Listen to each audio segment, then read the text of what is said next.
Hey everybody, how's it going? Like Butter here, and today I'm going to be bringing you a Division video. Now this is probably some of the best news that I've had for the Division in quite a while. As most of you know, the 1.6 PTS has been a super rough time for the Division. There's been tons of bugs, tons of problems with the game, and I'm happy to say that PTS 3, which is the third week of the PTS, is probably the most balanced that the Division has ever been PvP wise. Now, I haven't done too much PvE stuff, but I'm assuming it's stayed just about around the same since most of the changes only really affected PvP. And I want to give my opinions about this week and how Last Stand feels and how it's evolving as one of the staples of the Division. It's like the best PvP experience you can have. Obviously, you can make that argument about maybe like the Dark Zone or something, but it feels very balanced. The normalization and the balancing this week has to be the best that the Division's been in a very long time. Now, I do want to talk about a few small things that I think really changed up the way PTS 2 played and PTS 3 played. Now, a lot of the annoying things in PTS 2, like the constant stagger with Seeker Mines, the overpowered Historian, a lot of those things have been taken care of in this patch. Now, let me talk a little bit about the Historian because I had a huge rant on my stream the other day. So I actually talked to Frederick myself, who did the change for the Historian, and he informed me that the reason the Historian was changed to what it was just to get it completely out of the meta for a week so that we could see how the balancing was without any PvP, like really strong PvP stuff or overpowered PvP stuff was. So, as a last minute thing, he just kind of threw the gun in to be what it was, and that will be changed in the next patch indefinitely. Right now, the Historian is insanely bad, but it's meant to be like that. He basically just wanted to get rid of the Historian for this patch to see how the actual balancing is.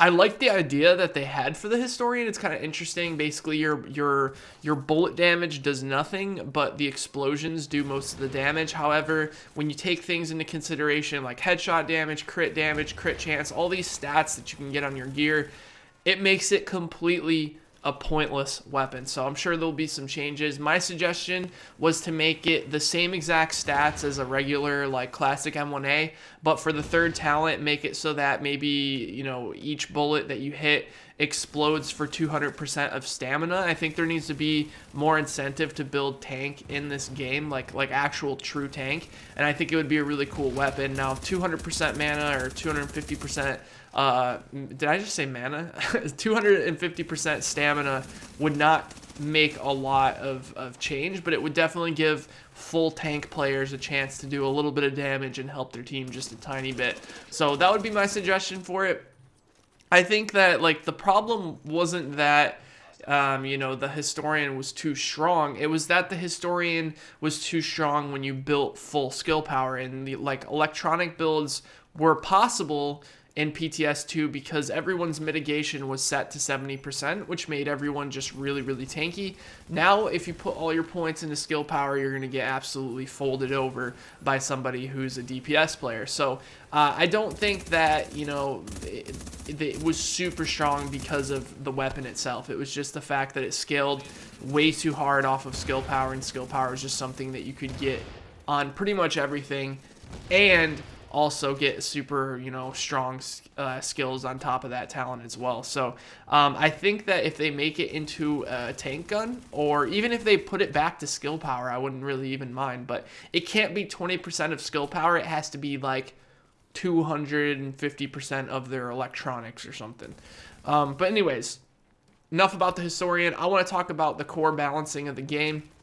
Now, there is one thing that I want to talk about that we'll get into in just a second that kind of feels like a step back from PTS 2, and it had to do with the sprinting while reloading. But let's talk about the weapons. So I've used the sniper rifles, the MDR, the assault rifles. The shotguns are actually really good. I cannot stress enough how strong the shotguns are right now.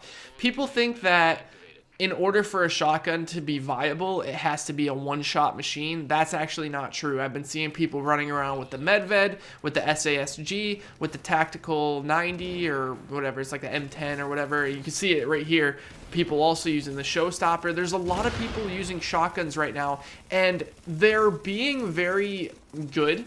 They're being very successful weapons, not in the fact that they're one-shotting people, but that the stagger is crazy. It's become like a support weapon that I thought they should always be, because in a game like The Division, where it's a stat-based game, having things like shotguns that completely one-shot people it just makes it unfun for anybody. And I think a lot of people agreed with that with the 1.3 and 1.4 shotgun meta. It just wasn't fun to play against. Now it's actually fun to play against because you have to fight the stagger when someone's shooting you, and you have to make other decisions depending on, you know, those things. You know, with the armor coming down to like 35%, it's not 70 anymore, which makes shotguns actually do damage now. And I think there's going to be a lot of room for some really cool striker builds with shotguns where you basically stack with your shotty and then switch to your primary and do tons of damage. I think that's going to be a super, super cool addition to the game. So you notice that there is one weapon type that I left out. Marksman rifles are really good. They have stagger. They do a lot of damage. Assault rifles, really strong. The enemy armor damage is really good, and it feels like they're in a really good spot right now. And then you have like the shotguns, which also have found like their part in the game, more of a supporty utility weapon. And LMGs are kind of iffy. I did, however, have someone freaking me up with the LMG the other day. He was running around with an M60 and it was doing tons of damage, or I think it might have been an MG5. So I think that LMGs could use a very tiny, small buff to their passive ability, maybe like 1 or 2% damage out of cover.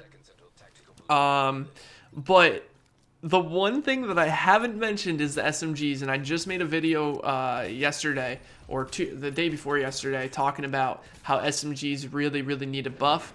There's been some hints towards possible crit chance for SMGs in PTS4. There's been rumors kind of flying around the community, so we'll see how it goes. And I think if SMGs get crit chance, we will see the most balanced Division game when it comes to PvP that we've ever seen, and I'm super excited for that, because it's not going to be like nerfing everything so that all the weapons are equally garbage.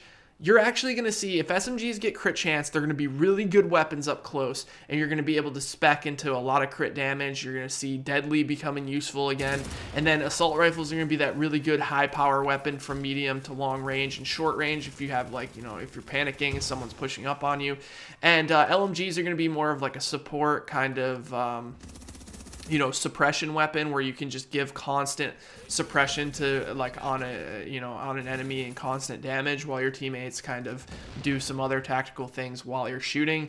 And I think that we'll see the most balanced PvP in the Division that we've ever seen. I know that's going to be a really good thing for you guys to hear. I know you guys are going to be happy about that.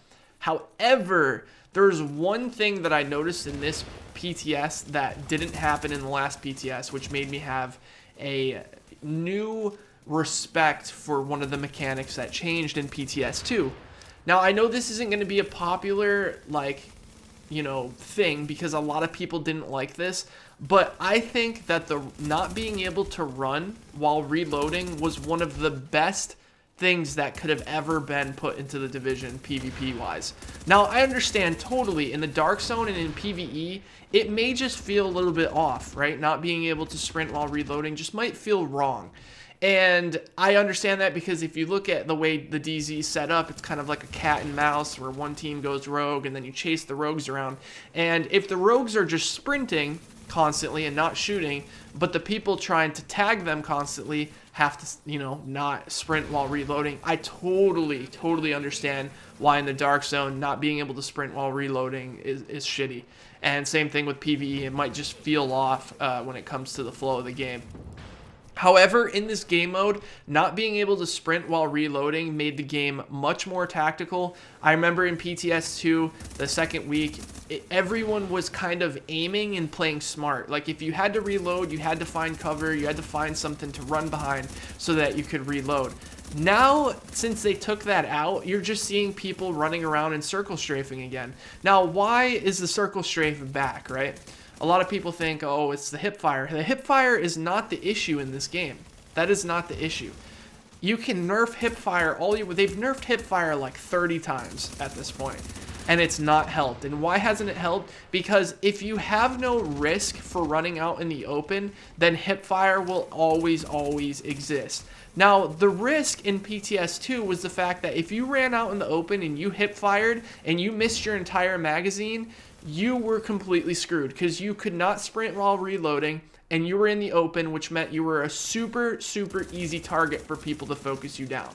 So what happened? People were much more cautious with where they started opening up on people. People started using cover, people started staying behind walls, people started actually aiming their weapon and realizing that the shots that they were taking were very important, because you couldn't just run up, strafe around, spray your entire magazine and not care how much damage you do, just hope to get lucky, and then once you're reloading, just start running in circles where no one can hit you because of the low tick rate servers and the fact that the movement in this game is super fast on PC. Now, I understand that this might not be a huge issue on Xbox or PlayStation, but on PC, the whole circle strafing thing is definitely a large problem. And I think even a lot of people will agree with me that I've been hearing through the vines that a lot of people have been running around in circle strafing and hip firing in 1.5 as well, even on console. So I'm very sad to see the sprint, lock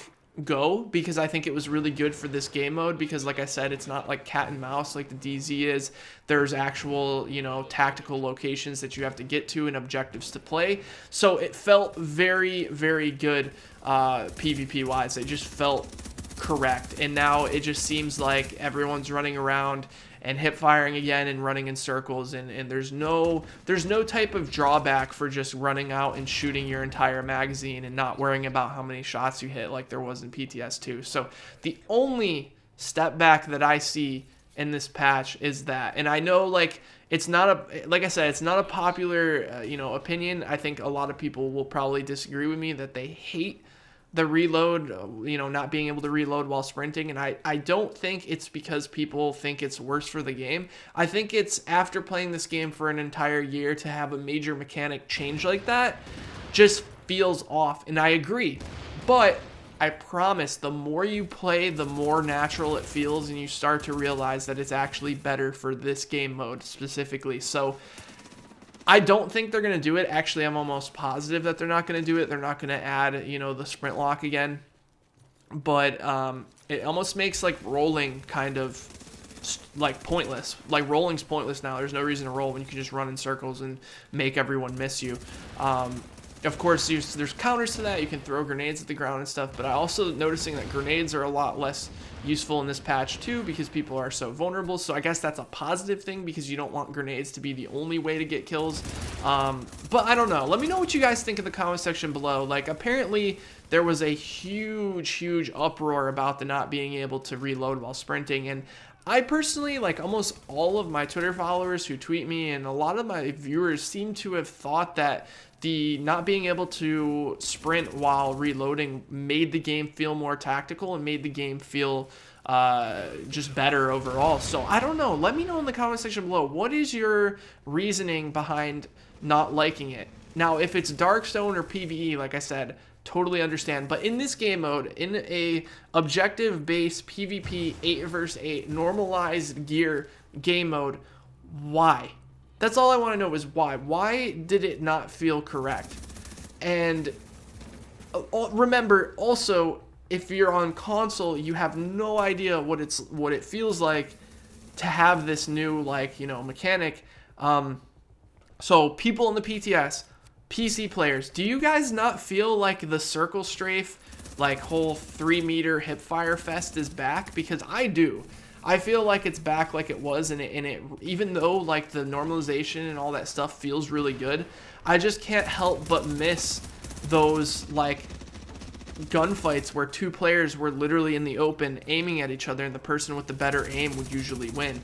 Now it's like, okay, well, this person's hip fire strafing me. Looks like I'm forced to do that as well, because if I sit still and try to aim at him, I'm going to impair my movement and I'm going to be slowed, and then all of a sudden, you know, I'm getting hit with these stray bullets that are flying randomly out of this guy's gun, and it forces me to hip fire strafe. And I'm kind of bored of the hip fire strafing, man. I really am. Like, I'm bored of people running around each other and just waiting to get lucky.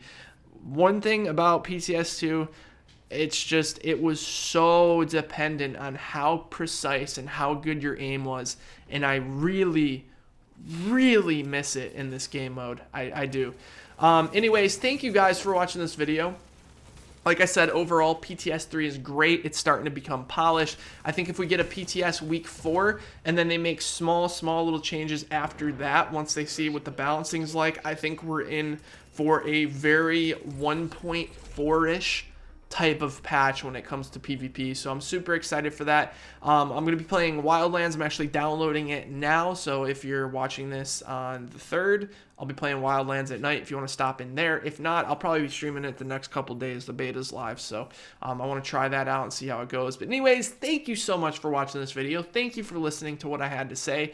And like I said, let me know in the comments below if you agree or disagree, and just give me some reasons. I like to hear your opinions on it. All right, guys, thanks for watching. Talk to you next time. Take care, everybody.